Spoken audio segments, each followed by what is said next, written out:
কাৰোবাৰ কাষত থাকি অৱহেলা প্ৰাপ্ত হোৱাতকৈ তাৰ জীৱনৰ পৰা আঁতৰি অহাটো বহুত ভাল। যি নিজৰ কষ্ট ভালদৰে বুজিব পাৰে সি আনক কষ্ট দিব নোৱাৰে, কাৰণ সি জানে কষ্ট এটা বিষাক্ত বস্তুৰ দৰে এই পৃথিৱীত আৰু একো নাই। যিমান কাজিয়াৰ পিছতো যি তোমাক এৰি থাকিব নোৱাৰে তেওঁৰ কাৰণে তুমি বহুত প্ৰিয়। সঁচা ভালপোৱাই এটা অসহায় জীৱনক নতুন ৰূপ দিব পাৰে আৰু এটা মিছা ভালপোৱাই এটা জীৱনক ধ্বংস কৰি দিব পাৰে।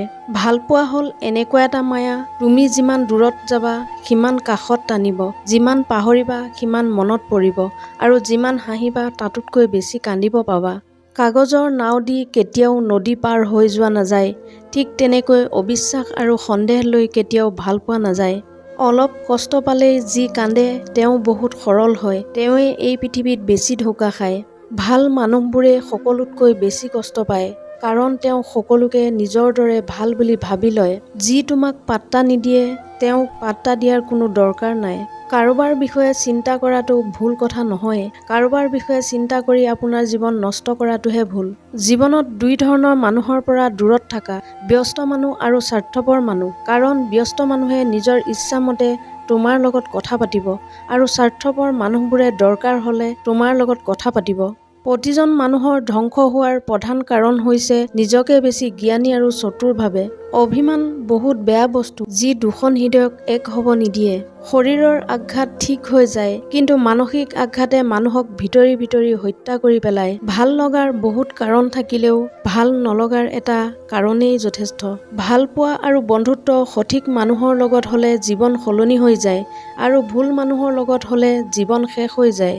কিছু মানুহৰ ভাগ্য ইমানেই বেয়া, অধিক ভালপোৱা দিয়াৰ উপৰিও বিনিময়ত পায় কেৱল কষ্ট আৰু অৱহেলা। কিছুমান মানুহে প্ৰমাণ কৰি দিয়ে যে তেওঁ বিশ্বাস আৰু ভালপোৱাৰ যোগ্য নহয়। জীৱনত যদি অকলে কিবা কৰি দেখাব বিচাৰা তেনেহ'লে অকলে কিদৰে যুঁজিব লাগে তাক শিকি লোৱা। প্ৰকৃত পুৰুষ তেওঁৱেই যি আন্ধাৰ ৰাস্তাত ছোৱালীৰ সুযোগ নলয়, দায়িত্বহে লয়। এটা সময়ত তুমি বুজিবা যে জোৰ কৰি কাৰোবাক শৰীৰ পোৱা যায়, কিন্তু তেওঁৰ হৃদয়ত স্থান পোৱা নাযায়। শান্তি খুব সৰু শব্দ এটা, কিন্তু খুব দামী। ইয়াক কেতিয়াও কিনা নাযায়, ইয়াক বিচাৰি উলিয়াব লাগিব। দুখ সহ্য কৰা মানুহবোৰ এদিন সুখী হ'ব, কিন্তু যি মানুহক কষ্ট দিয়ে তেওঁ কোনোদিনে সুখী হ'ব নোৱাৰে। পৃথিৱীত সকলোতকৈ আপোন হ'ল চকুপানী, কাৰণ সি তোমাৰ সুখৰ সময়ত নাথাকিলেও তোমাৰ দুখৰ সময়ত ঠিকেই লগ দিব। অতীতৰ কষ্ট তুমি পাহৰি যোৱা, কিন্তু তাৰ পৰা তুমি যি শিকিলা তাক পাহৰি নাযাবা। কাৰোবাক যদি তোমাৰ ভাল নালাগে তাৰ লগত গোপনে অভিনয় নকৰিবা, তাক কৈ দিয়া, কাৰণ তোমাৰ অভিনয় কেৱল তাৰ বিশ্বাস নহয় গোটেই জীৱন নষ্ট কৰি দিব পাৰে। নিজৰ ব্যক্তিগত কথাবোৰ কাকো কোৱা ঠিক নহয়, কাৰণ কাজিয়াৰ সময়ত তোমাৰ কাষৰ মানুহেই সেই কথা কৈ তোমাক ক্ষতি কৰিব পাৰে। ভালপোৱা কেৱল ছবি আৰু কল্পনাতেই সুন্দৰ, বাস্তৱত বহুত কঠিন। এনেধৰণৰ মটিভেশ্যনেল ভিডিঅ' পাই থাকিবলৈ মোৰ চেনেলটো ছাবস্ক্ৰাইব কৰি ৰাখিবলৈ নাপাহৰিব।